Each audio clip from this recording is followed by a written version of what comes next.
Hi hello welcome to news eight Telugu channel. This is Paritala Murthy. So ముందుగా నా ఈ reviews ఆదరిస్తున్న మీ అందరికీ కూడా పేరు పేరున కృతజ్ఞతలు తెలుపుకుంటున్నా.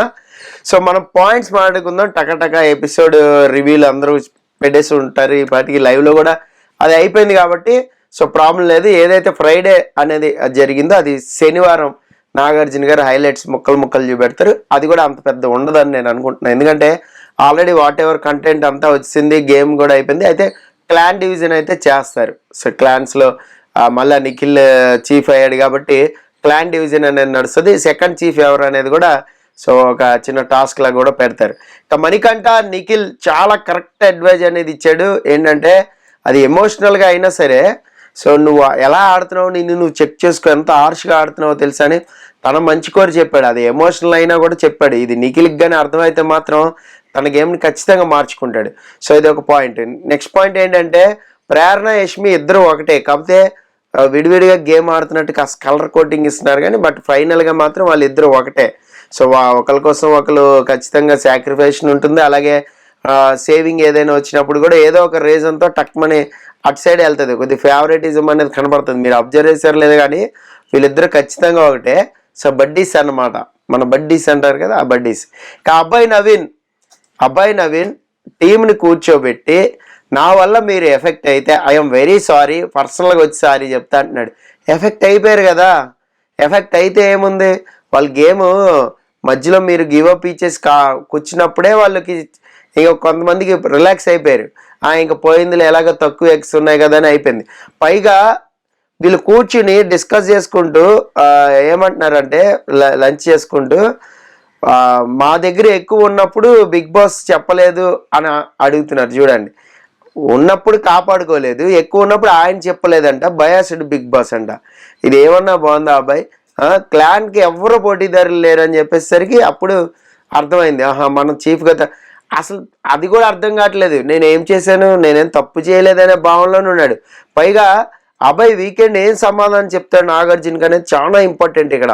సో మెయిన్ దీని మీద ఎక్కువ డిస్కషన్ నడుస్తుంది. అలాగే నాగార్జున ముందు వీళ్ళు ఏం చెప్తారు అంటే చీఫ్గా you are the best on the Yashmi, మరి వాళ్ళు ఏం చెప్తారు చూద్దాం. నాగార్జున ముందు ఏం మాట్లాడతారు వీళ్ళు, బిగ్ బాస్కి మండేలాగా మాట్లాడిన తర్వాత ఆ క్లిప్స్ అన్ని గ్యారంటీకి చేస్తారు. తర్వాత కామెడీగా జోకులు వేసాను, బిగ్ బాస్ మీ మీద జోకులు వేయద్దంటే కన్ఫెషన్ రూమ్కి పిలిచి మరీ చెప్పండి. ఇది కరెక్ట్గా అనిపించట్లే. ఎక్కడ మీకేమైనా కరెక్ట్గా అనిపించిందా అబ్బాయి నవీన్ అనేది కామెంట్ బాక్స్లో కామెంట్ చేయండి. ఎందుకంటే ఆ కూసింత జాలి కూడా ఏం కనిపించట్లే నాకు. అది జోకా, సీరియస్గా మాట్లాడేసి అనాల్సిందంతా అనేసి నేను సరదాగా అనాలంటే కుదరదు కదా.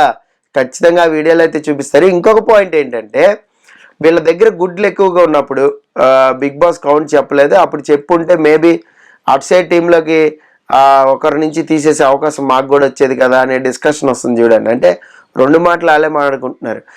నెక్స్ట్ పాయింట్, దీని గురించి మనం డిస్కస్ చేసుకుందాం డీటెయిల్గా. ఒక స్పెషల్ వీడియో కూడా చేస్తా.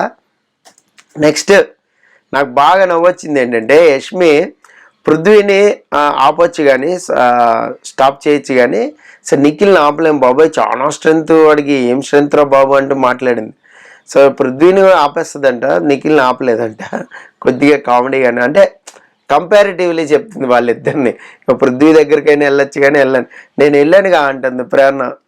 ఇక్కడ నిఖిల్ని మాత్రం ఆపలేం బాబు. ఇక్కడ ఈ వారం ఎవరు వెళ్ళిపోతారు అంటే నువ్వే అంది ప్రేరణని. అక్కడ ప్రేరణ ఎక్స్ప్రెషన్ చూడాలి. ఎవరైనా మిస్ అయ్యింటే ఆ క్లిప్ చూడండి, భలేగా అనిపించింది నాకైతే, సూపర్. అలాగే సోనియా పృథ్వీని కంట్రోల్ చేయాలి కదా, కంట్రోల్ చేయలేకపోతుంది. వాట్ ఎవర్ వాళ్ళ మధ్యలో ఏ బాండింగ్ ఉందో కానీ సిస్టరా బ్రదరా ఏదో బాండింగ్ ఉంది, మరి చెప్పచ్చు కదా అని యష్మి మాట్లాడుతుంది. సో ఇది కూడా కొద్దిగా పాయింటే కదా అని అనిపించింది. రెచ్చగొట్టి మరి పంపిస్తుంది పృథ్వీని, ఇది కరెక్ట్ కాదేమో అని యష్మి కొంచెం మాట్లాడుతుంది. మేబీ దీని మీద నామినేషన్ పాయింట్ పెట్టుకోవచ్చు యష్మి. ఇంకా ఇదంతా యాక్చువల్గా అభయ్ విషయం కానీ వేరే విషయాలు కానీ ఇదంతా కాలింది. బిగ్ బాస్కి మిడ్ నైట్ డోర్లు తెరిచాడు, దొబ్బేయండి అంటే ఒక వార్నింగ్ కూడా ఇచ్చాడు. అక్కడ అభయ్ వెళ్ళిపోతాడని విష్ణుప్రియ తొంగి చేసిందంట. ఆ తర్వాత వీళ్ళు దాన్ని కూడా కామెడీ చేసుకున్నారు చూడండి. అంటే దాన్ని కూడా సీరియస్గా తీసుకోలేదు అని చెప్తున్నా. అంటే గేమ్ పట్ల ఎవ్వరికి ఆ సీరియస్నెస్ అనేది కనబడట్లా.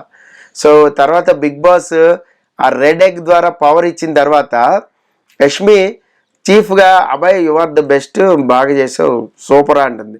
మరి నాగార్జున ముందు ఇదే చెప్పగలుగుతారా? ఎందులో బెస్ట్ చెప్పు, ఏ విషయంలో బెస్ట్ చెప్పు, క్లాన్ని గెలిపించాడా? ఇట్లా మాట్లాడారు అనుకో లాజికల్గా యష్మి దొరికిపోద్ది. ఇక్కడే యాక్చువల్గా ఆ రెడ్ ఎగ్ విషయం వచ్చినప్పుడు సీత పాపం జెన్యున్గా బతిమలాడింది, నేను అవ్వాలనుకుంటున్నాను, నిఖిల్ని పర్ఫెక్ట్గా బతిమలాడు. ఎందుకంటే తన ఎఫర్ట్స్ తను పెట్టింది, తన చీఫ్ ఏది చెప్తే అది చేసింది. విష్ణుప్రియ ఎలాగో నేను రేసులోంచి తప్పుకుంటున్నాను కాబట్టి సీతకు మేబీ అవకాశం ఇవ్వచ్చేమో అని నేను అనుకున్నా. కానీ నిఖిల్ సోనియాకే ఇచ్చాడు. సోనియాకి ఇస్తాడని ఆల్మోస్ట్ అందరూ గెస్ చేశారు. ఆఫ్టర్ టాస్క్, ఆ బ్యాలెన్స్ టాస్క్ ఏదైతే అయింది అక్కడ ఆ సోనియా ఓడిపోయింది, మళ్ళీ నిఖిలే గెలిచాడు, మనం చూసాం ఆ టాస్క్ని. ఇది అయిపోయిన తర్వాత పృథ్వీ వై సోనియాకి ఎందుకు ఇచ్చావు అని అడిగాడు. దానికి ఒక ఆన్సర్ చెప్పాడు నిఖిల్, కొంచెం కాన్ఫిడెన్స్ ఉంది చీఫ్గా, కొంచెం కమెంట్ చేయగలుగుతుంది, సో గేమ్స్ అన్నీ కూడా జాగ్రత్తగా ప్లాన్ చేసుకోగలుగుతుంది, ఇట్లా ఏదో చెప్పాడు. కానీ అందరికీ తెలుసు అక్కడ క్లియర్గా సోనియాకే ఇస్తాడు నిఖిల్ రెడ్ ఎగ్ అనేది అర్థమైపోయింది, వాళ్ళు ఆల్రెడీ గెస్ చేశారు.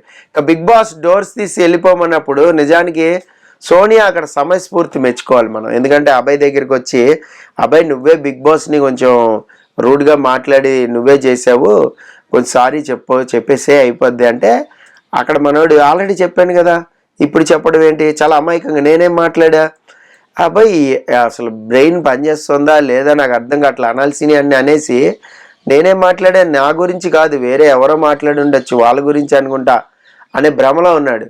అది ఖచ్చితంగా చూపిస్తే కానీ తెలియదు ఏం మాట్లాడామనేది. ఆల్రెడీ చెప్పే కదా అంటే అనేసరికి అక్కడ బిగ్ బాస్కి ఇంకా మండింది. సో ఇంకా మండి చాలా విషయాలు మాట్లాడాడు. ఏది ఏమైనా శనివారం మాత్రం మంచి క్లాస్ అయితే పడిద్ది. అక్కడ అందరూ సారీ చెప్పారు, ఇంకెవరికాళ్ళు వెళ్ళిపోయారు.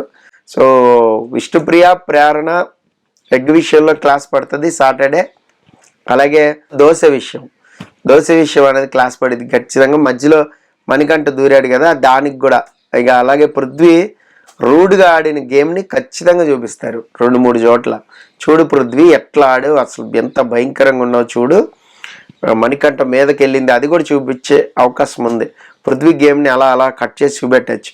ఇక నిఖిల్ హార్ష్ గేమ్, మనోడు కూడా మణికంఠని బొంగరంలో తిప్పి పడేశాడు, ప్రేరణ మీదకి వెళ్ళిపోయాడు. అలాగే ప్రేరణని విష్ణుప్రియ, సీత హక్ చేసిన విధానం అయితే ఖచ్చితంగా చూపెడతారు. ఎందుకంటే అటు ప్రేరణకు కొద్ది కాన్ఫిడెన్స్ వస్తుంది, వీళ్ళకి కూడా వీళ్ళ గేమ్ రాంగ్గా పోతుంది కదా, పర్సనల్గా తీసుకుని చేస్తున్నారు కదా, వీళ్ళు కూడా బ్రేక్ వేసుకుంటారు.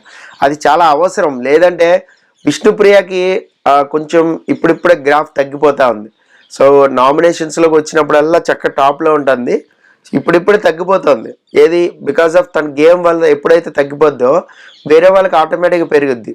సో పర్సనల్ గ్రెడ్జ్ అనేది తీర్చుకోవద్దని ఆటని ఆటలాగా ఆడమని చెప్తే మాత్రం అదిరిపోద్ది. సో అలాగే నెక్స్ట్ నేను ఓటింగ్ ఎలిమినేషన్ వీడియో అనేది పెట్టాను, ఆ వీడియో మీకు వస్తుంది, ఒక 1 అవర్లో పబ్లిష్ అయిపోద్ది, అది కూడా చూడండి. దెన్ స్పెషల్ అనాలిసిస్ కూడా ఈరోజు మీకోసం చేయబోతున్నా, ఆ వీడియో కూడా చూడండి. This is Paritala Murthy signing off, by by.